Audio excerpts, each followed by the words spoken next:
ಎಲ್ಲರಿಗೂ ಹಾಯ್. ಈ ವಿಡಿಯೋದಲ್ಲಿ ಹಲಸಿನ ಹಣ್ಣಿನ ರಸಾಯನ ಮಾಡ್ತಾಯಿದ್ದೀವಿ. ತಿನ್ನೋಕ್ಕೆ ತುಂಬ ಚೆನ್ನಾಗಿರುತ್ತೆ.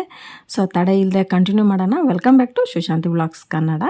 ಇಲ್ಲಿ ನಾನು ಹಲಸಿನ ತೊಳೆ ಒಂದು 10 ತಗೊಂಡಿದ್ದೀನಿ. ಇದು ನನ್ನ ಫ್ರೆಂಡ್ ಕೊಟ್ಟಿದ್ರು. ತುಂಬ ಚೆನ್ನಾಗಿತ್ತು ತಿನ್ನೋಕ್ಕೆ. ಹಲಸಿನ ತೊಳೆ 10, ಬೆಲ್ಲ ಸ್ವಲ್ಪ, ಕಾಯಿ ತುರಿ ಸ್ವಲ್ಪ, ಏಲಕ್ಕಿ ಒಂದು 4ರಿಂದ 5, ಸಕ್ಕರೆ ಒಂದು 2 ಟೇಬಲ್ ಸ್ಪೂನ್. ಈಗ ಫಸ್ಟ್ ಕಾಯಿ ತುರ್ಕೊಳ್ಳೋಣ.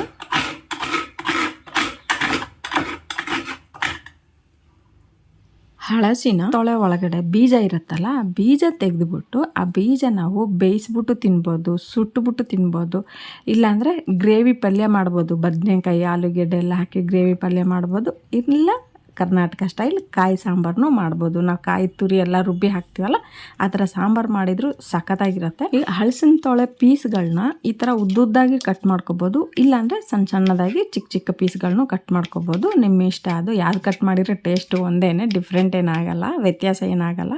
ಈ ಥರ ನಾನು ಕಟ್ ಮಾಡಿ ಇಟ್ಕೊಂಡಿದ್ದೀನಿ. ಈಗ ನಾವು ಬೆಲ್ಲನ ತುರ್ಕೋಬೇಕು. ಇಲ್ಲಾಂದರೆ ಎರ್ಕೊಂಡ್ರೂ ಆಗುತ್ತೆ, ತುರಿದ್ರೂ ಆಗುತ್ತೆ. ನಾನಿಲ್ಲಿ ತುರ್ಕೋತಾ ಇದ್ದೀನಿ. ನೀವು ಬೆಲ್ಲ ಪೇಸಲ್ಲಿ ಸಕ್ಕರೆನೋ ಅಥವಾ ಜೇನುತುಪ್ಪನೂ ಬಳಸ್ಕೋಬೋದು. ಈಗ ಬೆಲ್ಲ ತುರಿದಾದ್ಮೇಲೆ ಏಲಕ್ಕಿನ ಒಂದು ಒಳಕಲ್ಲಲ್ಲಿ ಕುಟ್ಕೊಳ್ಳೋಣ. ಸಕ್ಕರೆ ಸ್ವಲ್ಪ ಹಾಕಿ ಕುಟ್ಟಿದ್ರೆ ಬೇಗ ಪೌಡರ್ ಆಗುತ್ತಲ್ಲ.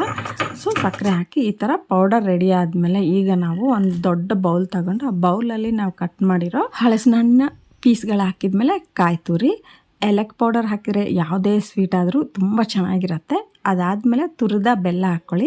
ನೀವು ಸಕ್ಕರೆ ಹಾಕಿದ್ರೆ ನೋಡೋಕ್ಕೂ ಚೆನ್ನಾಗಿರುತ್ತೆ, ಬಟ್ ಹೆಲ್ತಿಗೆ ಅಷ್ಟು ಒಳ್ಳೇದಿಲ್ಲವಲ್ಲ, ಆದಷ್ಟು ಸ್ವಲ್ಪ ಅವಾಯ್ಡ್ ಮಾಡ್ಕೊಳ್ಳಿ. ಈ ಥರ ಎಲ್ಲ ಮಿಕ್ಸ್ ಮಾಡಿದ್ಮೇಲೆ ದೇವ್ರ ಹತ್ರ ಇಟ್ಟು ನೈವೇದ್ಯ ಆದಮೇಲೆ ಎಲ್ಲರೂ ಕೂತ್ಕೊಂಡು ತಿನ್ನಿರಿ. ತುಂಬ ತುಂಬ ಟೇಸ್ಟಿಯಾಗಿರುತ್ತೆ.